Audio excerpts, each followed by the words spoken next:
Hola, bienvenidos a Academia Internet. Hoy vamos a iniciar el curso de Psicología. En esta primera videoclase haremos una presentación general del curso, así es que tocaremos algunas generalidades. Empezamos con la definición. ¿Qué es la psicología? La psicología es una ciencia, ¿verdad? Para situarnos en contexto, primero veremos la definición etimológica. Etimología. Proviene de dos voces griegas, psique y logos. Bueno, psique para los griegos significa alma y logos, por supuesto, es el estudio. Estudio o tratado. Por lo tanto, el concepto salta a la vista, estudio del alma. Sin embargo, para la ciencia moderna, esta idea de alma como que resulta un tanto nebulosa. Así es que vamos a reemplazar eso y vamos a escribir aquí fenómenos psicológicos. ¿Ok? También le llaman procesos mentales o procesos psicológicos. Y luego conducta. Bien. Habíamos dicho que la psicología es una ciencia que tiene, ahora estamos agregando como objeto de estudio la conducta y vamos a decir como campo de acción los fenómenos psicológicos.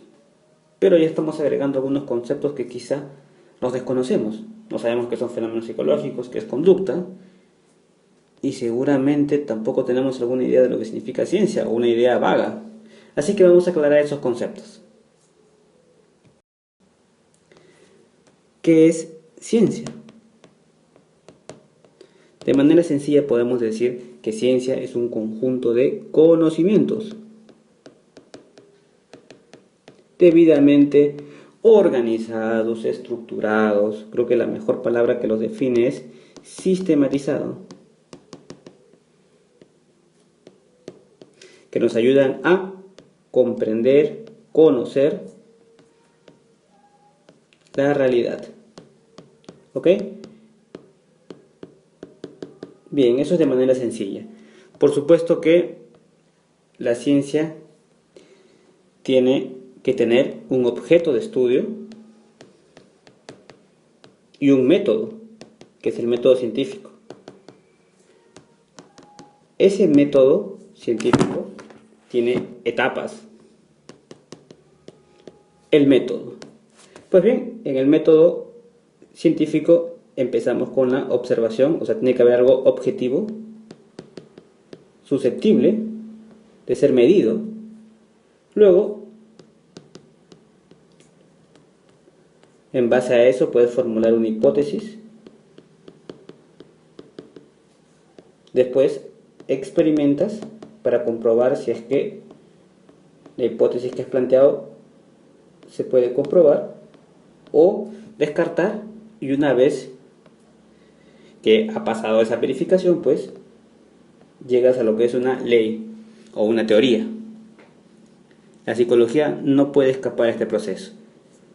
El objeto de estudio, en el caso de la psicología, es la conducta, que es lo observable, lo medible. Por eso decimos que la psicología es objetiva, porque intenta resolver los problemas de la conducta, basándose en hechos concretos, observables, medibles y sujetos a experimentación, por supuesto. Una vez recogidos esos datos, el psicólogo debe clasificarlos, por supuesto, interpretarlos y en base a ellos elaborar teorías que permitan predecirlo más certeramente futuras conductas. Fíjate que ya va tomando forma nuestro concepto inicial. Entonces ya sabemos lo que es ciencia, tenemos una idea. Vamos a borrar esto y organizar nuestro esquema mejor. Ciencia, objeto de estudio, y el otro vendría a ser como una especie de campo de acción, ¿verdad?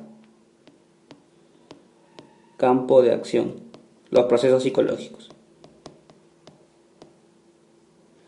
¿Qué son los procesos psicológicos? Vamos a por ello y también vamos a explicar lo que significa la conducta.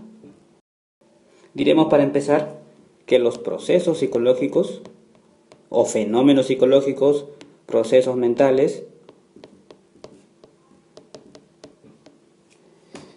son vivencias internas, por lo tanto subjetivas, que le permiten captar la realidad a la persona y actuar dinámicamente en el medio, de acuerdo a sus necesidades o circunstancias.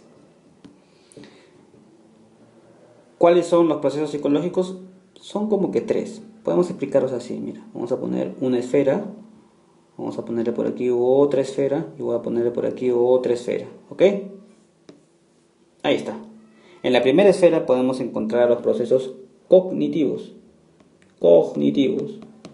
Luego podemos encontrar a los afectivos, que estamos poniendo de rojo, y finalmente a los volitivos. Cada uno de ellos vamos a estudiar en el curso. Estamos en la presentación. Algunas características de los procesos cognitivos. Son eminentemente subjetivos. ¿Por qué? Porque son personales. Son intransferibles. Es el propio sujeto el que los experimenta. Por ejemplo, la emoción cuando vemos a un ser querido o a alguien que nos gusta, que nos agrada. Tienen una base biológica. Vamos también a estudiar eso, las bases biológicas. Veremos que se encuentran directamente articulados al aspecto corporal o físico, principalmente al sistema nervioso y endocrino. ¿Tienen una influencia social y cultural? Por supuesto que sí. Influencia social y cultural. Ya que precisamente esa influencia cultural es la que permite la evolución de los procesos psíquicos. Recuerda que, y esto lo dijimos al principio, que los procesos psíquicos se expresan a través del comportamiento o la conducta y se relacionan entre sí.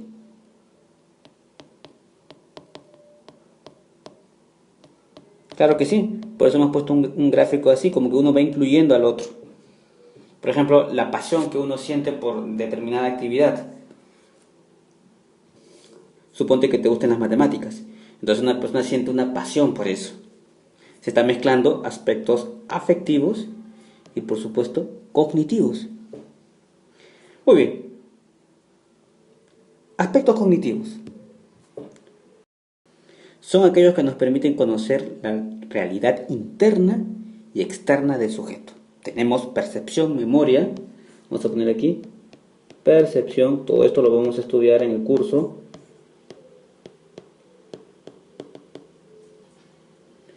Por supuesto, pensamiento y la inteligencia.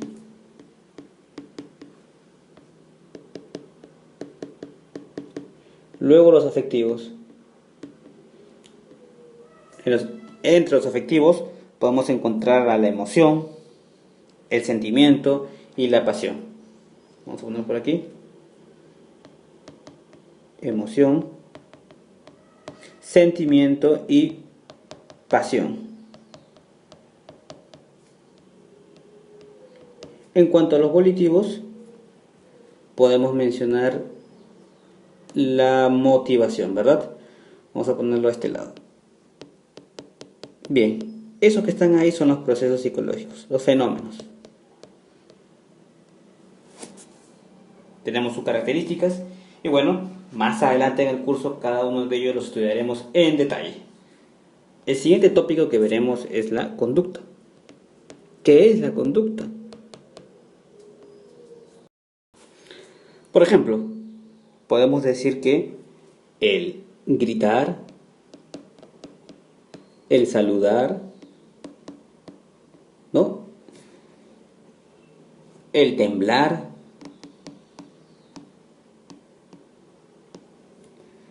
estornudar, ¿verdad? Todas esas son conductas.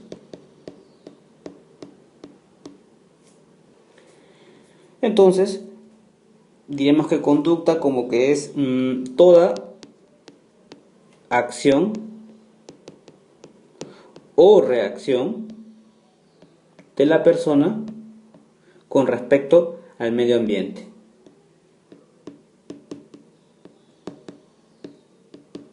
Así de simple. Acción o reacción de la persona con el medio ambiente. Característica fundamental de las conductas es que son el punto de partida de la investigación psicológica. ¿Por qué son el punto de partida? Porque pueden ser observadas y medidas con procedimientos directos o indirectos, ¿sí? Observadas y medidas. Importante esto.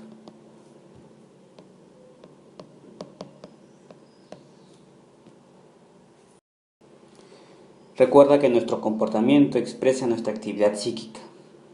También tienes que recordar que un mismo contenido psíquico puede expresarse conductualmente de formas muy distintas. Por ejemplo, hay gente que ante el estrés, la ansiedad, le da por comer. Pero a otros se le quita el apetito. ¿Ok? Por lo tanto, nuestra conducta o comportamiento expresa nuestra actividad psíquica. Bueno, bien, ya está tomando mucha más forma nuestro cuadrito. Tenemos ciencia, capital, dato capital. Hayamos hablado de métodos, ¿verdad? Pues bien, veamos los métodos de la psicología. Vamos a poner métodos por aquí. Métodos. ¿Qué clase de métodos encontramos? La observación, por ejemplo, la experimentación, el método psicométrico y el método complementario. Veamos cada uno de ellos. Bien, entonces empezamos con la observación. A ver, aquí tenemos observación. Dentro de la observación, que nos permite describir la conducta del ser humano, consideramos dos. La introspección, pero ojo con la introspección. Recuerda que estamos a un nivel científico. Y luego viene la extrospección. Como su nombre lo dice, intro, hacia adentro. Y extro, como que hacia afuera. O sea, uno mismo es el que hace su propia observación. Para que sea científico, la persona tiene que tener conocimientos psicológicos, por supuesto, y establecer un plan. Aunque eso también se aplica para la extrospección. Si no carece de importancia científica. Un ejemplo podría ser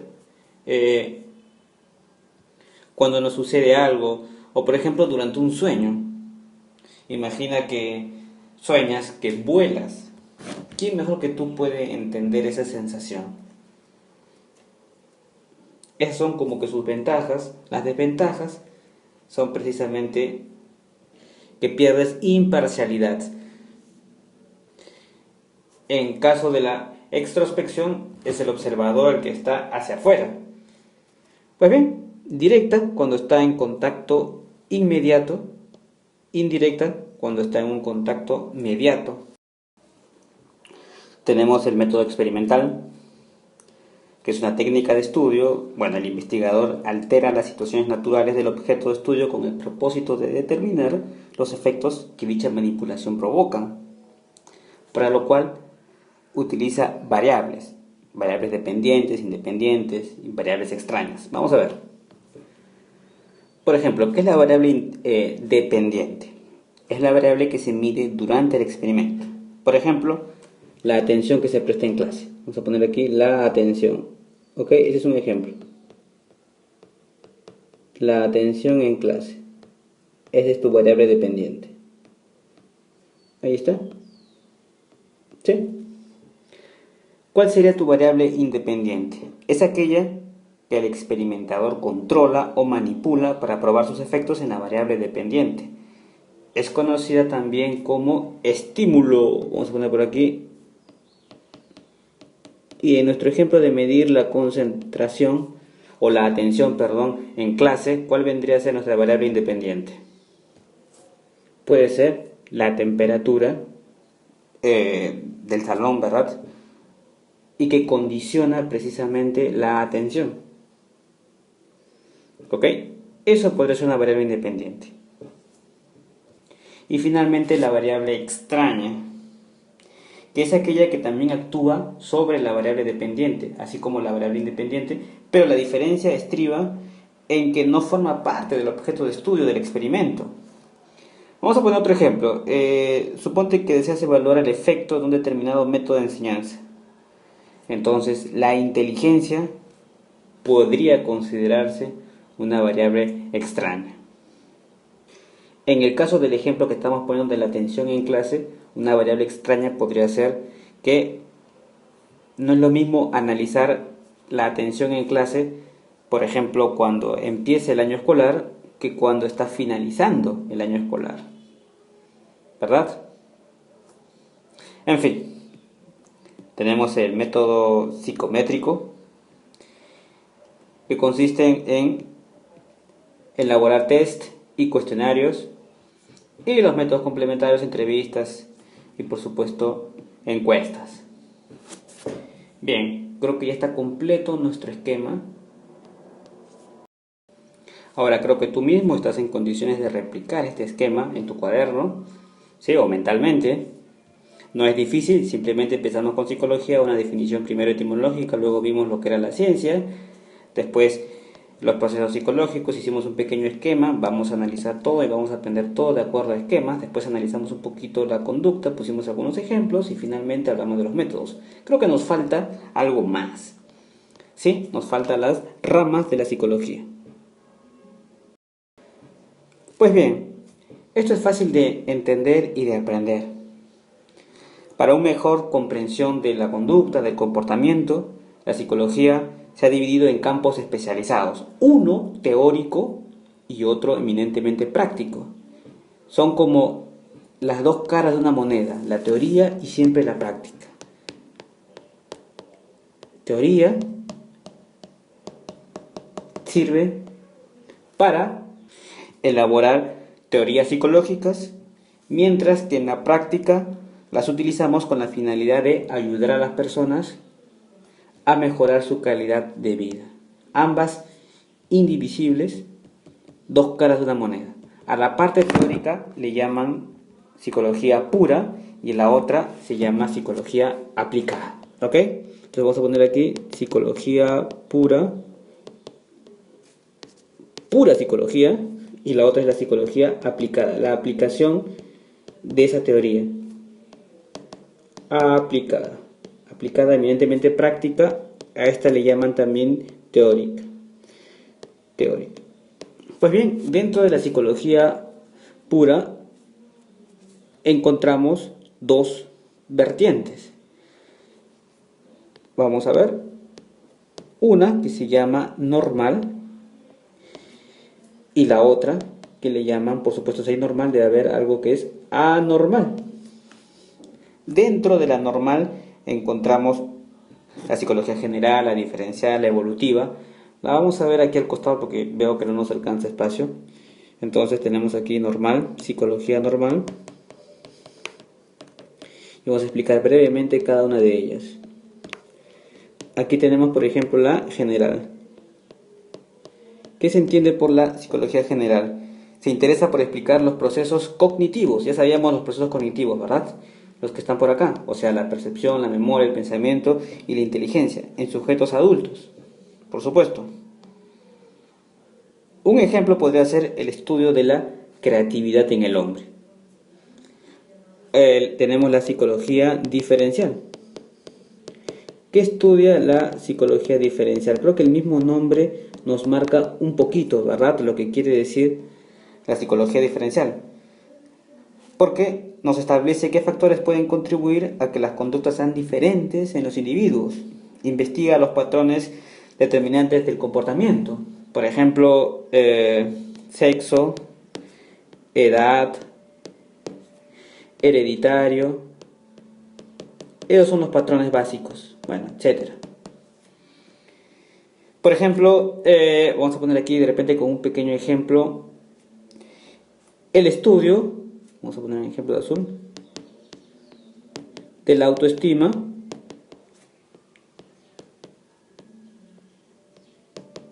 en adolescentes de ambos sexos, ¿verdad? En adolescentes de ambos sexos. Bien, otro más que podemos mencionar dentro de la psicología normal es la psicología evolutiva. Psicología evolutiva. Y bueno, su nombre también nos marca el significado. Por eso les decía que esto era sencillo. Investiga la evolución de la vida psíquica del hombre, por supuesto, desde el periodo prenatal hasta la senectud. Luego tenemos la psicología animal, que se dedica a la investigación, por supuesto, de la conducta animal, y la psicología fisiológica, que permite el conocimiento de las estructuras biológicas del organismo que sirven de fundamento para los comportamientos, ¿verdad? Por ejemplo, las bases biológicas. Vamos a poner aquí bases biológicas, que lo vamos a ver más adelante. Bases biológicas. Por ejemplo, bases biológicas, a ver, de la memoria. Bien. Habíamos mencionado también la psicología anormal. Si hay normal, tiene que haber algo que es anormal. Veamos. Recuerden que el término anormal como que quiere decir que algo se sale de la norma y básicamente o muchas veces se establece de acuerdo a términos o a conceptos estadísticos. La psicopatología es la rama de la psicología que se encarga de estas alteraciones. Alteraciones como trastornos de inicio de la infancia, la niñez o la adolescencia, ¿no? El retraso mental, los trastornos autistas, los trastornos mentales orgánicos como la demencia senil, trastornos por uso de sustancias psicoactivas, por ejemplo, el alcohol, la cocaína, las anfetaminas, la marihuana, la esquizofrenia misma, que es la locura, el trastorno delirante, la paranoia, el trastorno psicótico, los trastornos del estado de ánimo, por ejemplo, las personas que son bipolares o las que se denominan así depresivos, trastornos de personas ansiosas, trastornos sexuales como las parafilias, las disfunciones sexuales, trastornos del sueño, en fin, todo eso, la psicopatología. Y bueno, ahora la psicología aplicada. Habíamos dicho que era la parte práctica. Dentro de la psicología aplicada podemos encontrar, por ejemplo, la psicología clínica, también la psicología educacional. En verdad, esto es bien dinámico porque de acuerdo al desarrollo mismo de la sociedad se va transformando un poco las aplicaciones. La psicología industrial, luego la psicología del deporte, ¿verdad? Deporte de élite, de alta competencia, forense, en fin, esto es infinito. Política,